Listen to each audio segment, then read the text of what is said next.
Baking bread is easy if you know the secret of yeast. The spongy texture of bread is due to the gas bubbles produced by yeast fermentation. This video is a step-by-step guide for making delicious bread by providing the right conditions for the growth of yeast. The basic ingredients for making bread are flour, sugar, yeast, and salt. The purpose of the sugar is to feed the yeast and not to make the bread sweet. Salt regulates the rate of yeast activity, providing a slow, steady rise. This allows the yeast to develop the characteristic bread flavor. Yeast activity may decrease when it comes into direct contact with salt, but salt enhances the flavor of the bread and strengthens the gluten structure of the dough to trap the gas bubbles produced by the yeast. Other ingredients can be added to enhance the flavor and texture of the bread. We will be adding raisins and sunflower seeds to this bread. We start by measuring 3 cups of flour in a mixing bowl. The flour is measured by filling the cup and leveling it off with a knife. We then add 1 teaspoon of salt to the flour. This is a way of keeping the salt away from the yeast.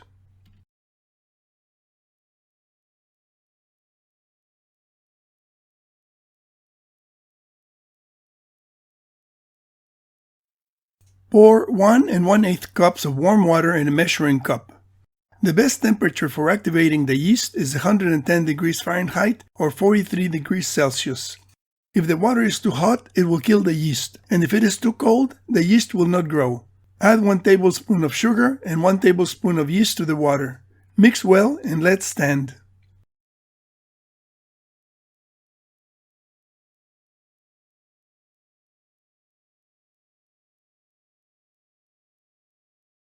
Mix the flour and the salt while waiting for the yeast to start bubbling.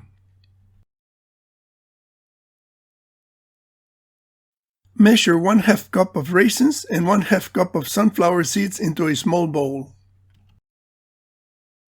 Yeasts are single-cell microorganisms classified as fungi. They reproduce by budding and they metabolize sugars to produce alcohol and carbon dioxide gas. The gas bubbles make the bread spongy.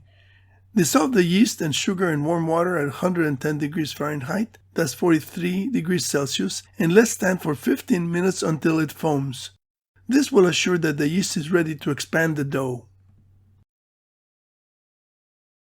We are ready to add the liquid to the flour. The mixing can be done by hand, but an upright mixer with a dough hook makes the job much easier. Stir the yeast mixture before adding it to the flour. The dough is formed when the flour and water are mixed. When the dough has a smooth texture, add the sunflower seeds and raisins gradually and mix for a few minutes to incorporate all the ingredients. Kneading with a mixer can crush ingredients like nuts. It is necessary to knead the dough to develop the gluten in the flour. Gluten is the general name for the proteins found in grain flour. Kneading the dough allows the proteins to create an elastic matrix that traps the gas released by the yeast to produce a spongy mass.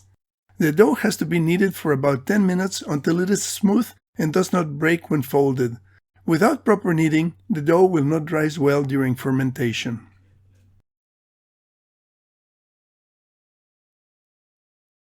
Kneading by hand is more gentle on the added ingredients, and you can make sure that all the ingredients are incorporated uniformly by folding the dough over itself multiple times.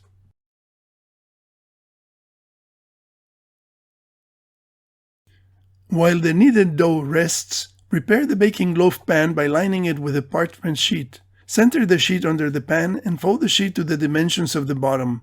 Fold the corners of the parchment sheet and fit it to the baking pan.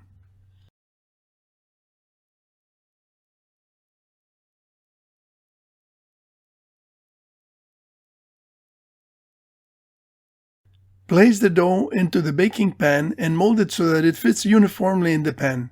You may need to press the dough while rotating the pan. The dough will fill a little bit more than half of the baking pan. The extra room in the pan will be filled when the dough rises. Put the loaf pan on a baking sheet and cover it with a larger container to keep the dough from drying out.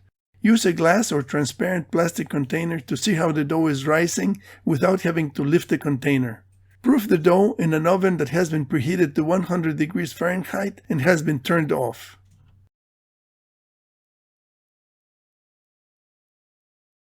Proofing is the process of allowing the yeast to ferment the carbohydrates in the dough so that the dough will expand to double its size. The dough can be placed in a warm place at about 110 degrees Fahrenheit, and it must be covered to prevent it from drying.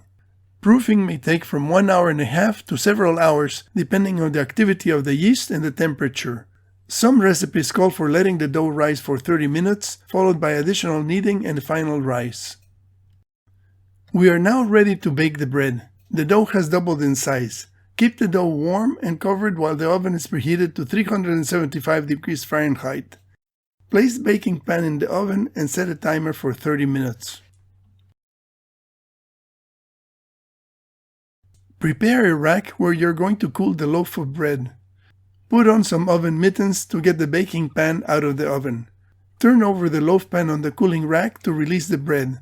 Remove the parchment paper and turn the loaf right side up. Cover it with a towel to let it cool.